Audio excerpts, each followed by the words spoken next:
Bonjour à tous, aujourd'hui on va parler d'un nouveau vidéoprojecteur de la marque Dongbei et c'est le Dongbei Neo. Alors il a tout un tas de promesses ce vidéoprojecteur, c'est un projecteur LED 1080p avec la technologie DLP à l'intérieur, donc il a une puce DMD de 0,33 pouces. Donc c'est en fait une technologie avec des micro-miroirs qui normalement permettent d'avoir des meilleurs contrastes et une meilleure luminosité, c'est ce qu'on verra tout à l'heure. Et au niveau des caractéristiques techniques intéressantes, la marque nous annonce un ventilateur qui ne fait pas beaucoup de bruit, 24 décibels au maximum, mais au-delà de ça, il nous promet également le Dolby Audio, donc on va regarder tout ça dans cette vidéo. D'abord, on va faire le tour de l'appareil. Donc dans la boîte, on avait notre vidéoprojecteur, mais également une petite carte avec un QR code là que j'ai jamais réussi à flasher, je sais pas sur quoi il amène. Et puis une notice où il y a le français et qui est plutôt bien faite. On avait également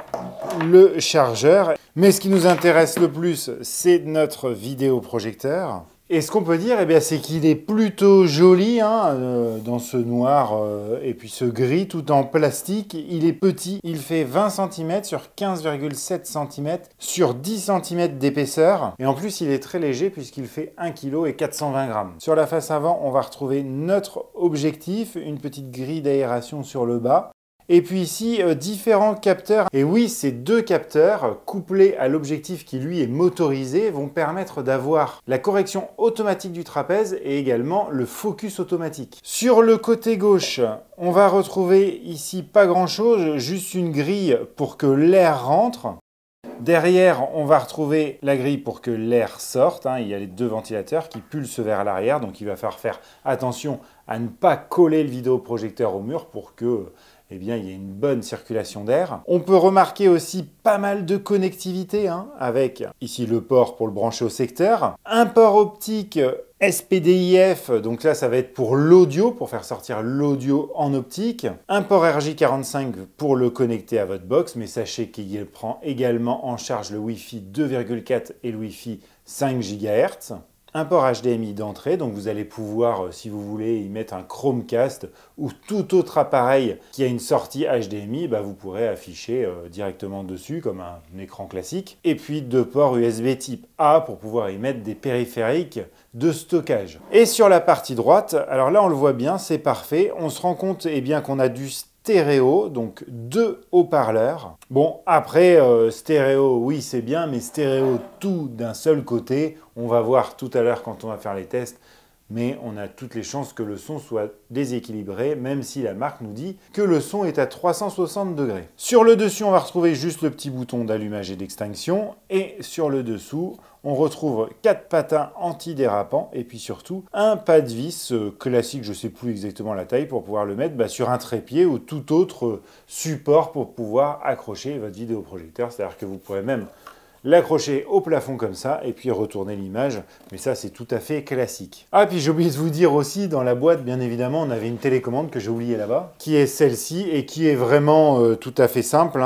même si on a quand même des boutons d'accès rapide à Netflix, à Prime Video et à YouTube. Et oui, puisque ce projecteur est certifié Netflix, comme son prédécesseur, je ne sais pas si vous vous rappelez, de l'EMO-TN N1 que j'ai testé sur la chaîne. Je vous mets le lien vers la vidéo ici. Donc on va aller voir ça tout de suite, on va aller l'installer. Et voilà, donc je l'ai allumé. Alors là, on est en pleine journée, il fait très jour. Il va pouvoir projeter une image entre 37,5 pouces et 120 pouces.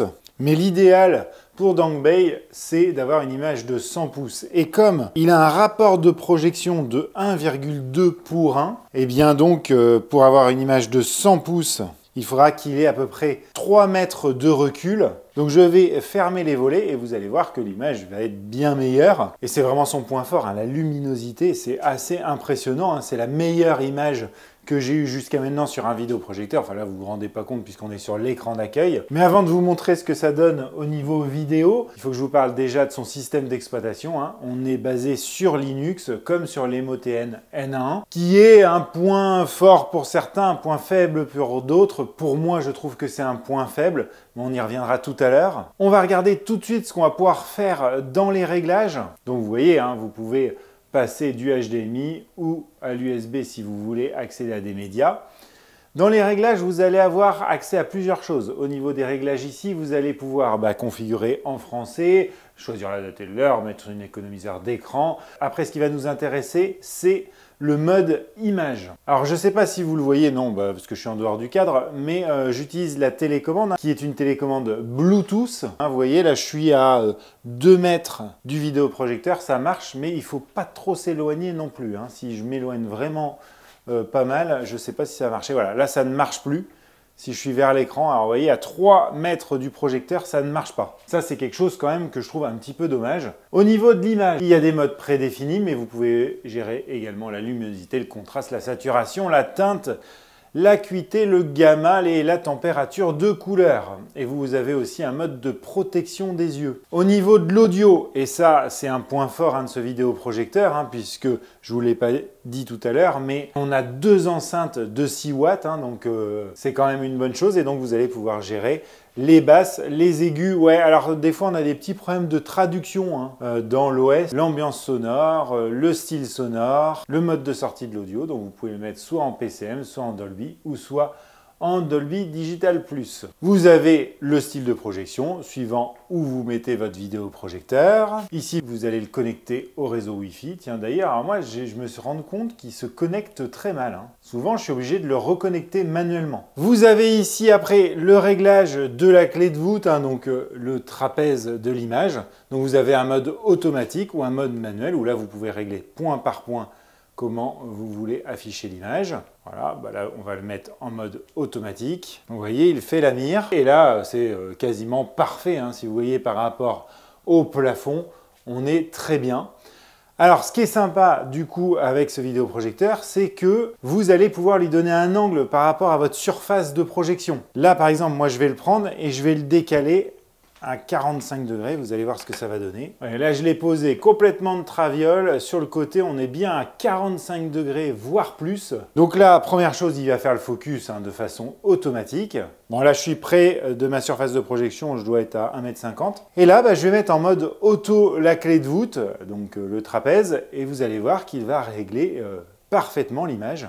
Et il me la remet droite. Voilà, là, il me l'a fait. Alors par contre, ce qu'il faut remarquer quand même, si vous mettez autant d'angles, alors je ne sais pas si vous allez bien vous en rendre compte. Ici, sur les côtés, là et là, eh bien on voit quand même le halo de lumière de l'image originelle. Donc oui, vous pouvez lui mettre un angle, comme j'ai fait là, de 45 degrés, mais sachez qu'autour, vous avez ce truc un peu disgracieux autour de votre image, et ça peut être un petit peu embêtant. Allez, on va le remettre en lieu et place. Et après, vous avez un zoom, et vous pouvez aller jusqu'à 50%. Alors comme je vous disais, il y a des choses bien et des choses moins bien dans ce vidéoprojecteur. La première chose, c'est l'App Store. Vous n'allez pas retrouver tout ce que vous pouvez avoir sur un Android TV dessus, puisque on est sur une version de Linux. Alors on va retrouver certaines choses. Je ne sais pas s'il y a Molotov, j'ai même pas regardé. Non, il n'y a pas Molotov. Il y a quelques applications, quelques jeux, mais rien de vraiment exceptionnel. Il se focalise sur Netflix, Amazon Prime, YouTube, voilà, du contenu comme ça de streaming. Vous voyez, vous avez plusieurs, des petits jeux, des applications importantes. Alors bon, c'est des applications qui ne sont pas forcément faites pour la France. Des applications de musique, des applications de vidéo, du divertissement, un petit peu de jeu. Voilà. Et c'est là le problème de ce vidéoprojecteur via son environnement Linux. C'est que si vous voulez accéder à pas mal d'applications françaises, et puis par exemple moi je suis chez Free, donc j'ai besoin de OQEE pour pouvoir regarder la télé, eh bien je vais être obligé de brancher sur le port HDMI, par exemple un Chromecast ou une box TV pour avoir mon Android TV et pour pouvoir accéder à toutes mes applications. Après ça peut être très bien une clé Apple. Après on va regarder YouTube. Et vous allez voir qu'il y a quelque chose qui m'a mis un petit peu la puce à l'oreille. Par exemple, si je veux regarder... Alors, je ne vais pas la mettre longtemps, puisque je n'ai pas les droits forcément dessus. Alors, je ne sais pas si vous en rendez compte à la caméra, mais l'image est extrêmement nette et très contrastée. On a vraiment de bonnes couleurs. Regardez ça, c'est magnifique. Mais il y a un mais, c'est que, vous voyez déjà, il y a quelque chose qui m'avait mis la puce à l'oreille, c'est que sur une vidéo en 4K, sur YouTube, eh bien je n'ai accès qu'au 1080p. Donc ça m'a paru bizarre, puisque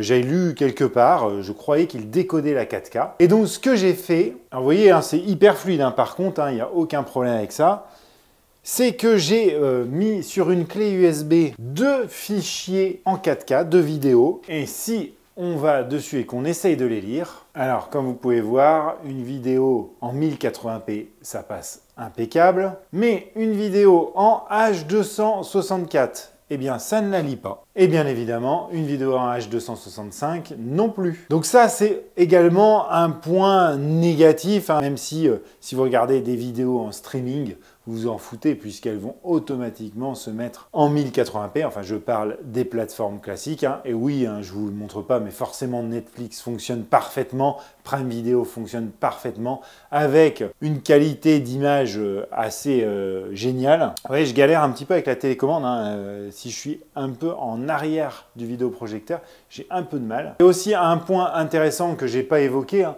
mais généralement sur les vidéoprojecteurs LED, on a un petit peu un focus différent entre le milieu et les bords. On a toujours les bords qui sont un peu plus flous, un peu moins clairs. Et bien là, il n'y a pas ce sujet-là. Et vous voyez franchement qu'on arrive à lire parfaitement hein, les écritures. Hein. Donc ça, c'est vraiment un plus. Autre chose que je ne vous ai pas dit, hein, vous pouvez caster votre téléphone et le projeter directement dessus. Et je voulais vous faire écouter le son des haut-parleurs, hein, puisque c'est aussi quelque chose de très important. Alors sachez que vous pouvez vous servir, grâce à ce menu-là, de votre vidéoprojecteur comme d'une enceinte Bluetooth. On va retourner sur YouTube. Je vais vous mettre une petite musique libre de droit et je vais vous faire écouter le son.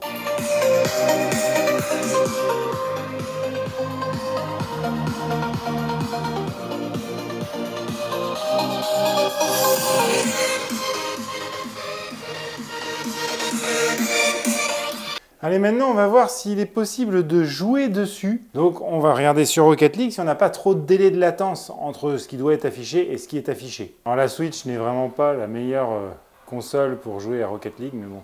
Non, non, c'est plutôt réactif, hein. Franchement, c'est une bonne surprise, ça, par contre. Bon, on ne refera pas la manette qui est pourrie, hein.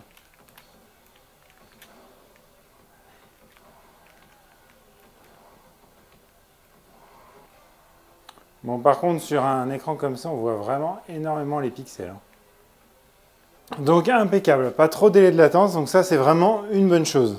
Et ce qui est un argument de vente pour la marque, et ce qui est plutôt classique pour les vidéoprojecteurs, eh bien, c'est qu'il ne consomme que 75 watts. Donc, c'est quand même 75 watts, mais c'est moins que certaines télés, surtout si on avait une image aussi grande. Vous voyez, avec la lumière allumée au-dessus de moi, on voit quand même encore l'écran, donc ce qui prouve vraiment sa luminosité. Donc comme vous avez pu le voir, c'est un vidéoprojecteur qui projette vraiment une bonne image. C'est la meilleure image de tous les projecteurs LED que j'ai testé jusqu'à maintenant. Il a également un bon son et un ventilateur qui ne fait pas trop de bruit. Donc on pourrait dire que tout ça, c'est idyllique.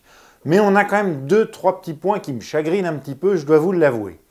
On a la télécommande qui est quand même assez relou, hein. Il faut quand même être relativement prêt pour pouvoir s'en servir. Et puis le point négatif, mais qui peut être réglé assez facilement, c'est son système d'exploitation qui, pour les tâches vraiment classiques, aller sur Netflix, tout ça, c'est parfaitement adapté, ça va vraiment très bien fonctionner. Si vous voulez juste aller sur Netflix, Amazon Prime et YouTube, il n'y a aucun problème avec ça. Mais par contre, si vous voulez sortir un petit peu des sentiers battus et installer par exemple l'application de votre fournisseur d'accès pour regarder par exemple la télé classique, eh bien vous ne pourrez pas, vous n'avez pas accès à beaucoup d'applications qui nous servent en France. Donc il va falloir que vous investissiez dans par exemple un Chromecast ou une box TV qui implique du coup un surcoût sur un vidéoprojecteur. Et là, c'est, je trouve, son point encore négatif, c'est son prix. Hein. Il va être, alors il n'est pas encore mis en vente. D'après ce que j'ai cru comprendre, il sera en vente à 750 €. Alors, je ne sais pas si je me trompe.